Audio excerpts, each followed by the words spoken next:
జరిగే రజక round table సమావేశం. ఈ సమావేశానికి వచ్చిన రజక సోదరులందరికీ పేరు పేరున ధన్యవాదాలు తెలియజేస్తూ, ఈ రజక రౌండ్ టేబుల్ ముఖ్య ఉద్దేశం అజెండా రజకులను ఎస్సీ జాబితాలో చేర్చాలి.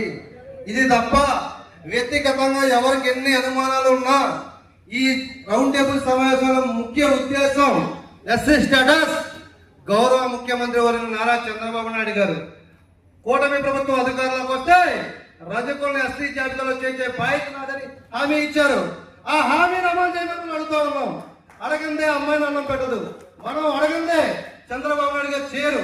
గత 40 సంవత్సరాలుగా ఇదే హామీ ఇస్తూ వస్తున్నారు. కానీ ఇప్పుడు అలయన్స్ కేంద్ర ప్రభుత్వం రాష్ట్ర ప్రభుత్వం ఉంది కాబట్టి మనం అడగాలి, యుద్ధం చెయ్యాలి. పార్టీలకు అతీతంగా, సంఘాలకు అతీతంగా మనమందరం కలిసికట్టుగా పోరాడినప్పుడు మన హక్కులు మనం సాధించుకోగలం. ఇది మీరు ప్రతి ఒక్కరూ కూడా నేను మీ అందరికీ తెలియజేస్తా ఉన్నా, ఇది ఎవరి స్వార్థం గురించి పెట్టింది కాదు.